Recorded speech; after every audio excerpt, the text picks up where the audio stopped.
The human race is one of the wonders of the universe. We may be unique. And of all our remarkable properties, one stands out. It is that we are restlessly drawn to ask questions like, why are we here?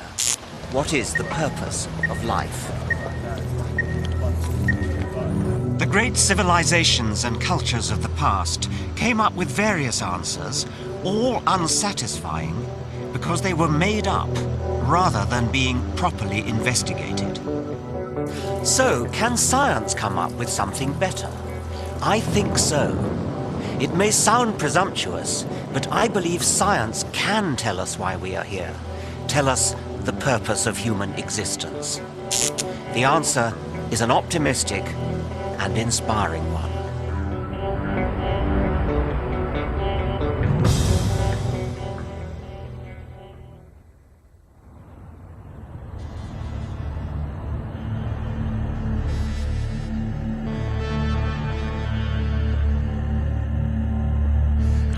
For most of the 500,000 years of human existence, we have been unable to answer the question of why we are here. It was only 150 years ago that science first tried to find an answer. In 1859, Charles Darwin published a book that changed the world.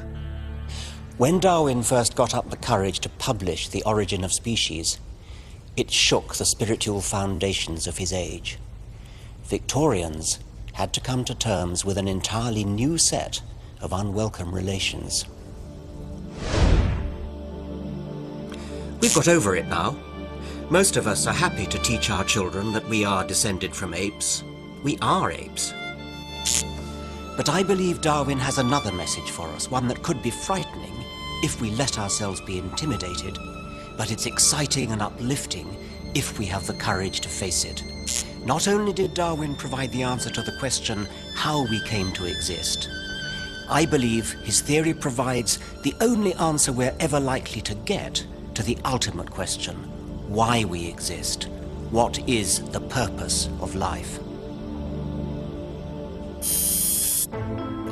There are some 10 million species on Earth. The displays here at the Natural History Museum in Oxford represent only a tiny fraction of them. But before Darwin, no one knew how animals came to be so varied or so complex. Every last detail of every creature's body and behavior seems exquisitely tailored to its environment.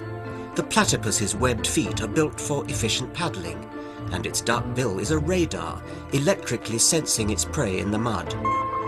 As for the cheetah, its sleek and nimble body is a formidable machine for catching prey. For centuries, people tried to understand why animals were so perfectly equipped for their tasks. They assumed that there was only one explanation. The natural world was designed, and the designer was God.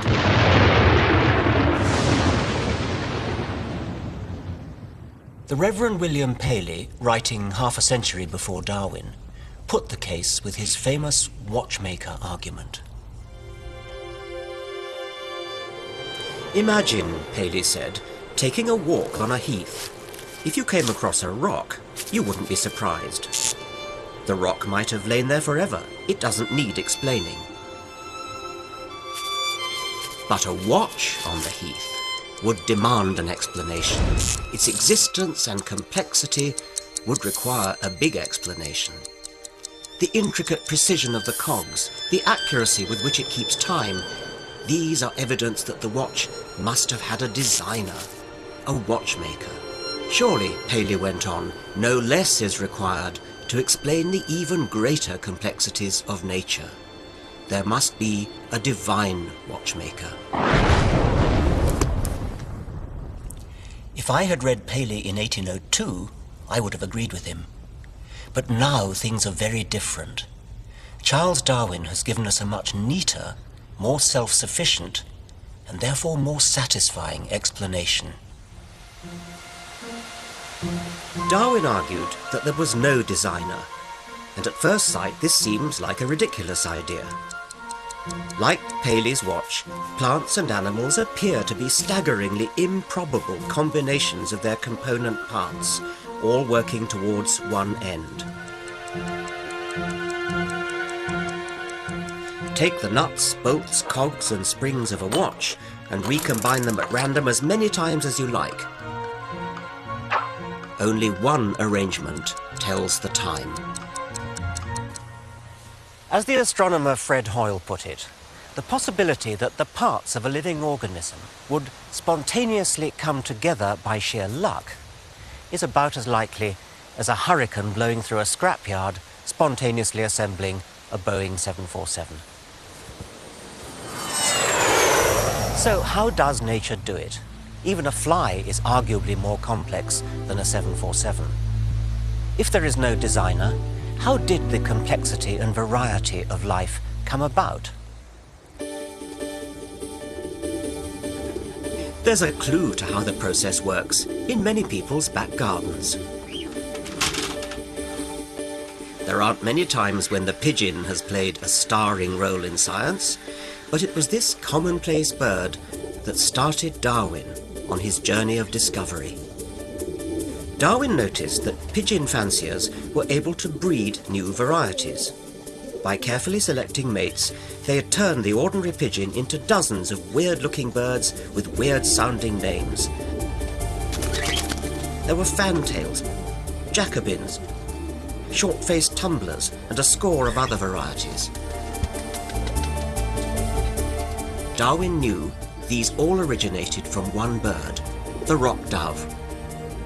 And the pigeon breeder, Pat Pratt, can demonstrate that Darwin was right. If our fancy pigeons are allowed to breed as they like without any intervention at all from us, then in no time at all they will revert to this wild type. Usually the first or second crosses from our fancy pigeons will show some return to the drab blue colouring of the rock dove.